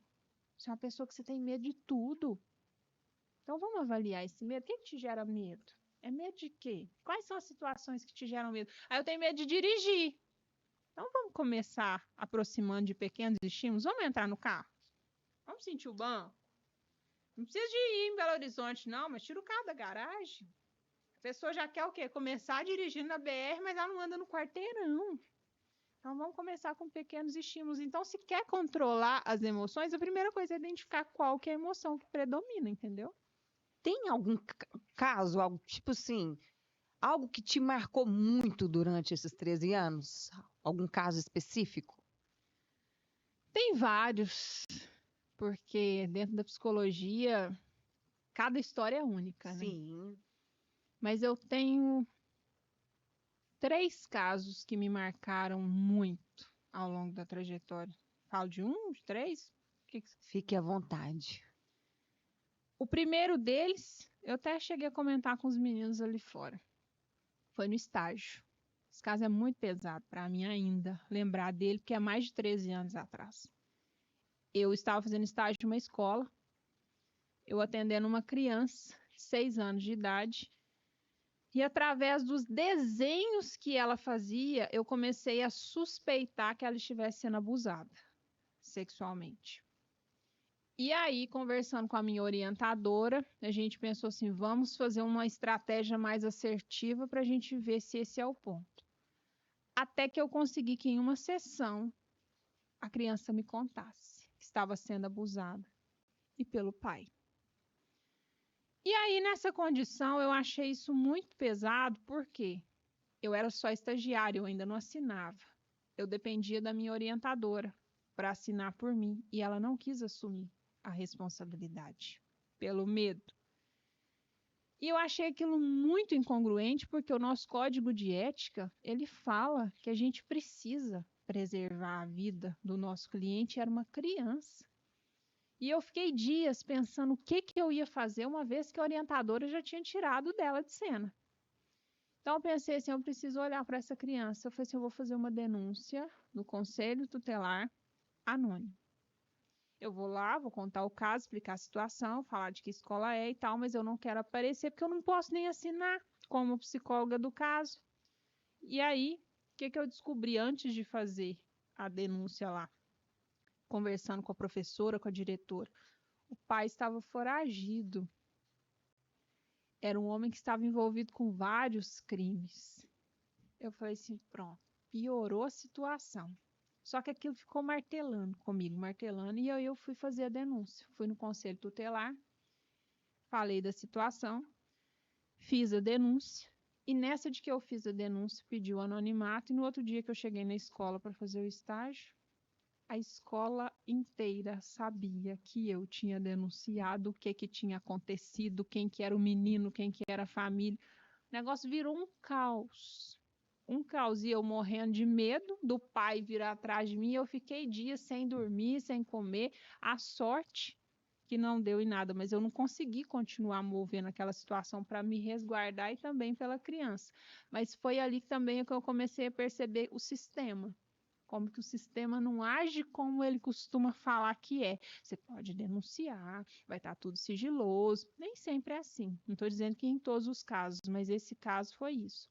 E depois desse caso desse menino, quantos outros eu peguei e eu vi como que é uma realidade frequente. E não é só o abuso sexual, é um abuso psicológico, é um abuso patrimonial. Então, se você soubesse a quantidade de gente que está sendo abusada assim dentro de casa, é uma situação absurda. Mas como foi o primeiro caso que eu peguei em estágio, isso mexeu muito comigo. Segundo caso que mexeu também bastante, também no estágio. Acho que a maioria foi no estágio. Os 3 são de estágio. Porque acho que depois que você vai pegando experiência, você vai acostumando, vai ficando mais familiar. Foi de um estágio que eu fazia num asilo, nessa época eu já com idosos, saí de um extremo para o outro, criança para asilo. E eu tinha um caso de um senhor, até emociona de lembrar do caso dele. Ele não saía, ele estava lá nessa instituição há 20 anos, internalizado. E era como se fosse uma vila, e os idosos ficavam todos, cada um no seu quartinho. Todos os idosos, no período da tarde, ou ia tomar um sol, tinha as atividades que eles faziam. Ele não saía de casa há 20 anos. Eles levavam a comida dele na casinha dele, e ele ficava lá há 20 anos. Ele já estava até meio pálido, porque não via sol. E eu comecei a atender ele toda semana naquela casa, e ele não era de assunto. Ele não era de assunto, ele só falava assim, eu quero morrer. Diz que a fala dele há 20 anos era essa, eu quero morrer. Imagina uma pessoa 20 anos falando que quer morrer, e não morria. Aí eu conversando com a minha orientadora, Heloísa Borges, Psicologia Social, um dia ela falou assim para mim, vamos deixar ele falar da morte? Falei, como que seria isso? Falei assim, entra na viagem da morte com ele, porque provavelmente Esse homem tá falando de morrer e todo mundo que chega lá fala assim, não chegou sua hora. Não, a morte é isso, a morte é aquilo. Deixa ele falar. E aí eu lembro que eu fui nessa sessão toda empolgada. Cheguei lá e falei, seu fulano, como é que o senhor está?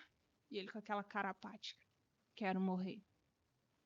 E aí eu comecei, vamos falar um pouquinho de morte hoje?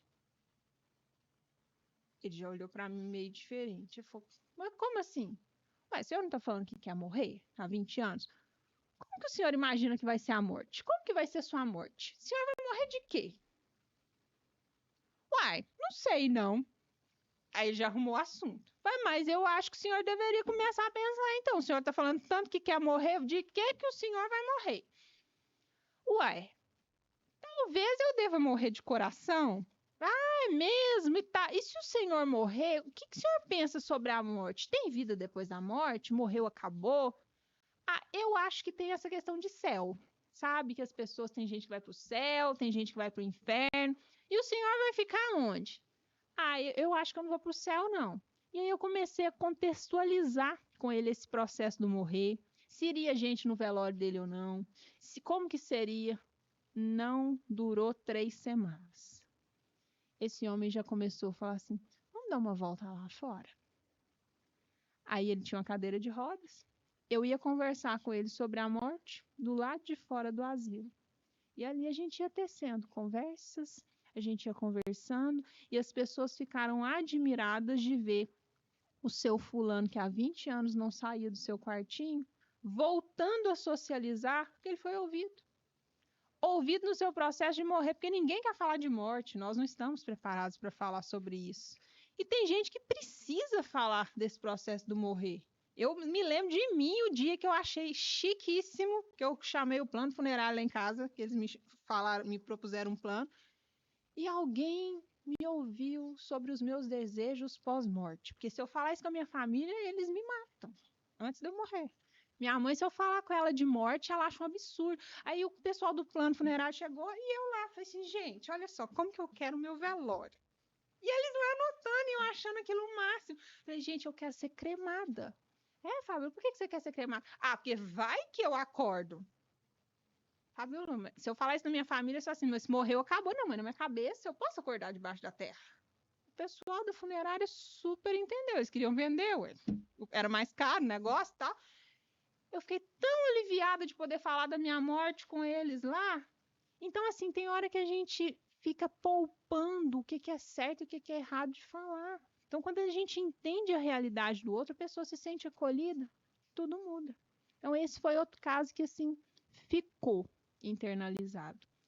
E o último foi que eu gravei esse vídeo, ele está lá no canal, está no Instagram, que é da mulher do Job. Hoje está muito em alta. Eu assisti um vídeo no TikTok de uma moça ensinando para as meninas como ser uma mulher do job, que ela estava ganhando muito dinheiro, que ela estava fazendo viagens e isso e aquilo outro, mostrando essa realidade. E nos comentários a mulherada era só assim, como que começa? E tal, e não sei o quê, eu quero fazer também isso e aquilo outro. E me lembrou de um caso de estágio no Psicologia do Trabalho, uma professora nos orientou a fazer entrevista com garotas de programa. E eu fui entrevistar uma garota de programa que ela trabalhava em uma casa de prostituição, dessas mais simples, digamos assim.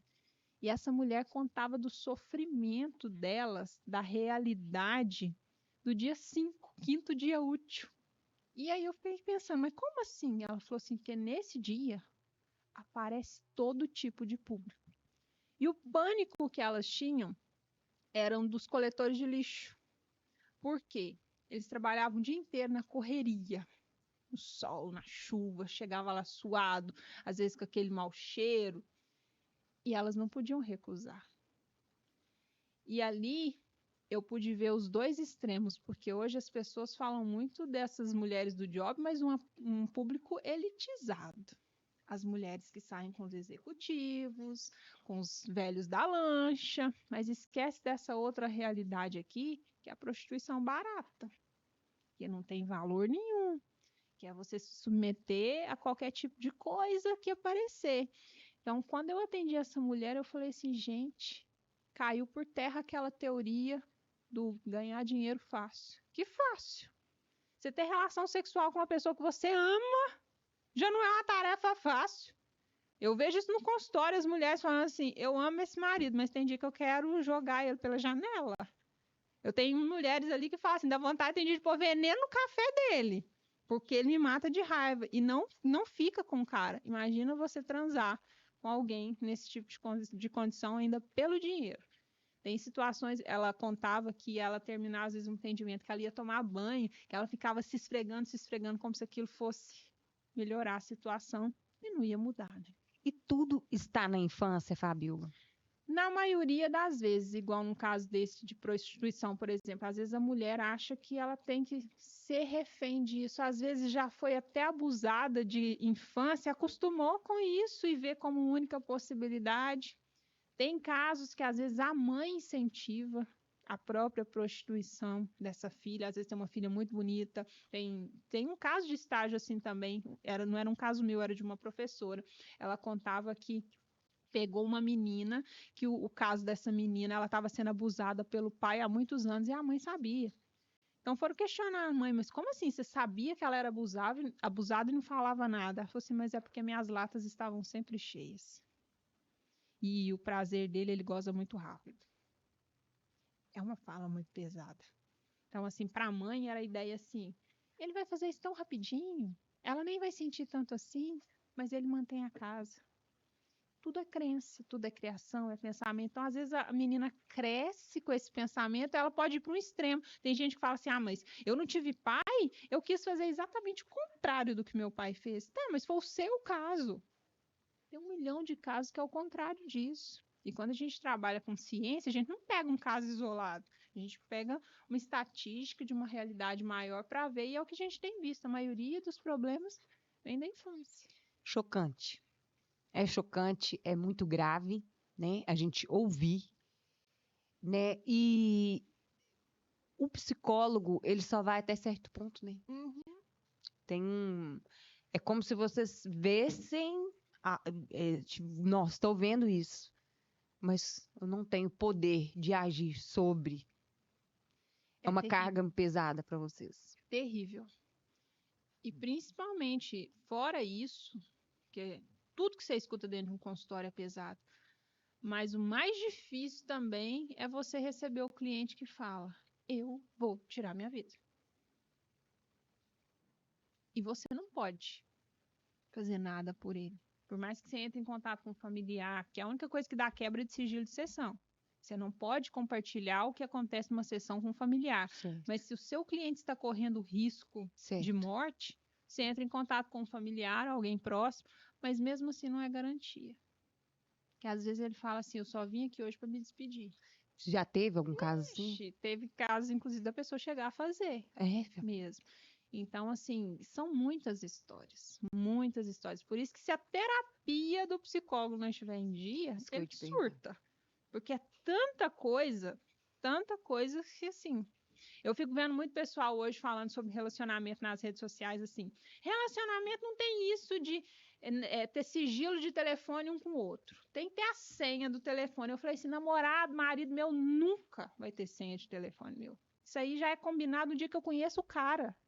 Porque o meu cliente, às vezes, no desespero dele, ele fala coisas no WhatsApp que foi trabalhar dentro de sessão. E aí, quem está comigo vai ter acesso a isso, vai entender de que forma.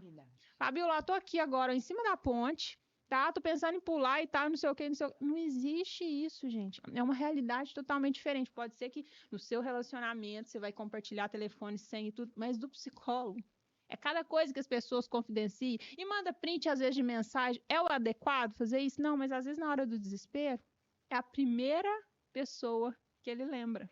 E eu não sei nem se falar a palavra certa, dessa questão confidencial, né?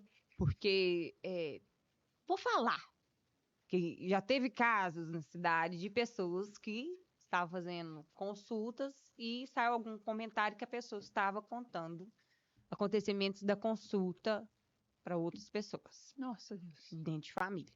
Eu ouvi isso, não sei se é verdade, não pode nem passar para frente. Estou falando com você aqui, mas assim, como agir? Como que você, igual você tá falando, né? Você se protege, você não permite que ninguém pegue seu celular, você é completamente discreta em relação a isso.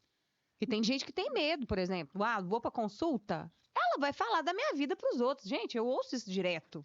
Eu falo que eu sempre dei muita sorte em relação a telefone, porque um dos meus maiores medos hoje em dia é de um telefone meu dar um problema. Sim. Porque você vai mandar para alguém arrumar, eu sou do Sim. tipo que eu tenho que ficar em cima da pessoa, porque a sua vida financeira e tudo já tá no telefone. E as conversas? Verdade. Dependendo de quem tá ali, a pessoa começa a rolar a conversa, e uma coisa é o que tá dentro do consultório. Você conversou, você entendeu o contexto. Outra coisa, chega uma Pegar mensagem fora do contexto. isolada, Sim.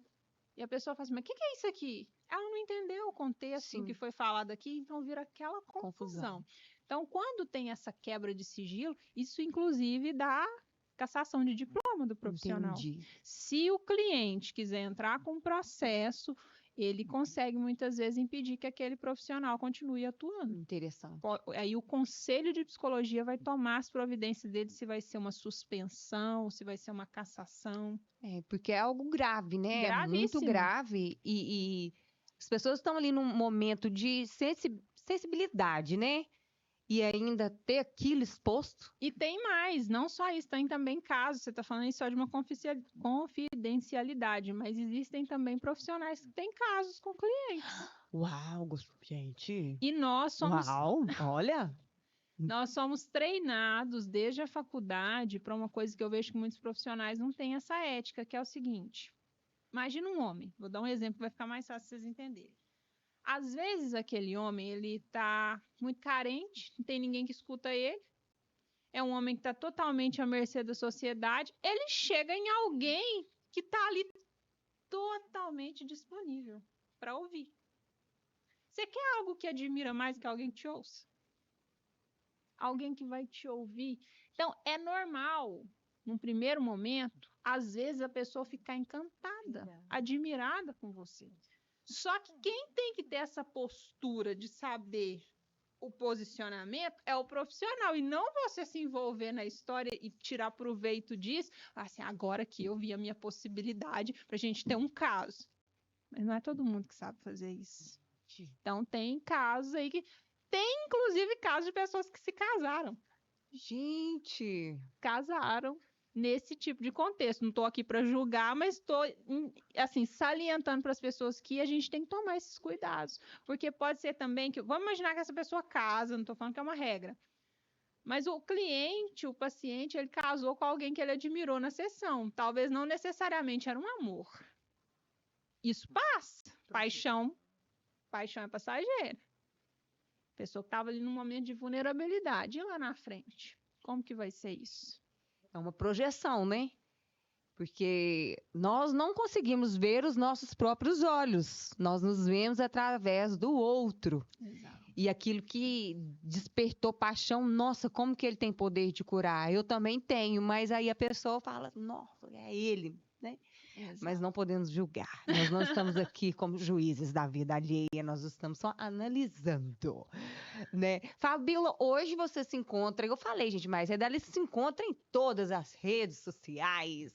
Ela é a mulher, gente, que está assim conectada e comunicando com a galera. Ela é uma comunicadora por natureza. E hoje você é bem ativa ali, né?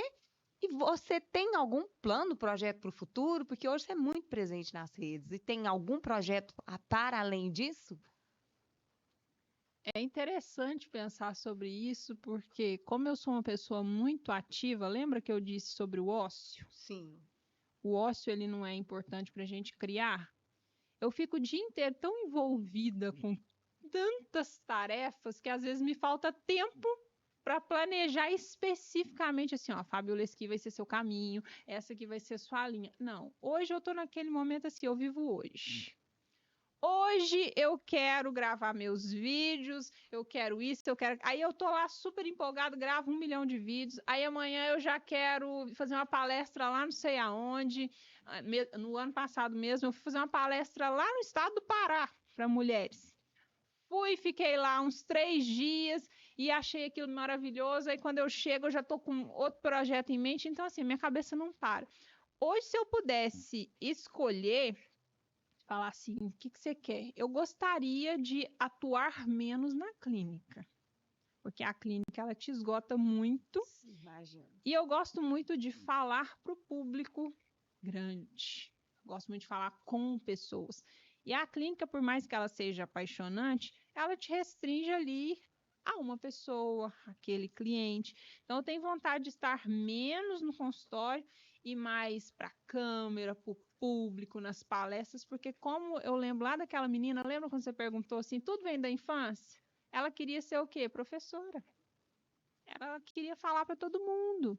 E às vezes no meu consultório, por mais que eu fale uma coisa ou outra, eu mais ouço do que falo. Isso aqui que eu estou fazendo hoje, isso é uma raridade de alguém que está perguntando sobre mim. Normalmente é o contrário, sou eu perguntando pelo outro. Então é uma experiência muito diferente para mim. Então hoje, se eu pudesse estar menos no consultório e mais ativa para ensinar, compartilhar, é a minha paixão. E nesse momento que eu estou aqui, né, te ouvindo, né, eu abri esse momento para te receber aqui. Você tem alguma coisa para comunicar, para falar que você gostaria de se expressar? Esse é o seu momento, a casa é toda sua. Eu, esta semana, fiz uma reflexão, fiz até um vídeo, coloquei no canal, coloquei nas redes sociais, que eu repensei minha vida todinha com a questão da perda da minha avó. Porque quando eu via minha avó ali no CTI durante vários dias, aquela pessoa que eu sempre vi igualzinha a mim, hiperativa, correndo atrás de tudo, não gostava que ninguém mexesse nas coisas dela, e no final da vida eu vendo a minha avó em cima de uma cama, trocando fraldas dela, sem conseguir comer, sem conseguir beber, e as pessoas administrando as coisas dela, a casa dela, e ela totalmente debilitada, eu falei assim, parei por aqui. É viver o hoje, o momento é o agora, não existe amanhã. Tem muita gente trabalhando, correndo atrás do vento, tem muita gente guardando dinheiro para viver o que elas não sabem o que vai ser. Pessoas acreditando que vão ter a oportunidade de fazer a viagem dos sonhos, enquanto isso os filhos estão em casa. As pessoas não sentam mais nas mesas para poder compartilhar das experiências, não tem mais comunhão nas famílias, os filhos ficam nos cuidados das babás, a escola é que tem educado. Então as pessoas hoje não têm tempo para mais nada. A gente não vive o momento presente. A gente coloca a felicidade na viagem da praia do fim de ano, nas férias que vai tirar. Que eu tenho ela agora. Por que não dá para ter um momento bom todos os dias? Por que tem que fazer mesa posta quando a visita chega? Faz mesa posta para você. Aquela roupa bonita que você comprou, por que tem que esperar a festa? Vai no supermercado com ela.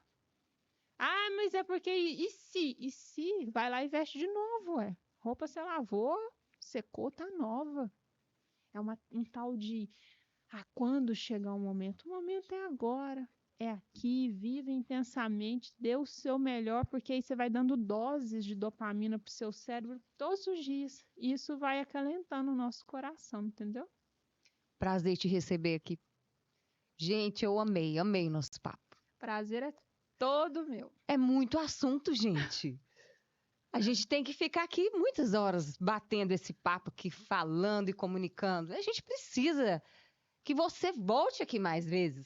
É um prazer, e assim, para mim, como eu disse, foi uma experiência única. Normalmente eu sempre estou do outro lado, mas eu fiquei muito feliz, muito leve no nosso papo. Achei que foi bem assim dinâmico, nada forçado. Então, assim, o dia que precisarem, podem contar comigo. As portas da Vila Vídeo Estúdio está aberta para sempre receber você. Foi um prazer receber você. Você compartilhando de você, dos seus ensinamentos. Eu acredito que o conhecimento liberta. Eu acredito que quando nós dividimos as nossas experiências, aquilo que é verdadeiro, é real, que funcionou para a gente, pode funcionar também para os outros, né?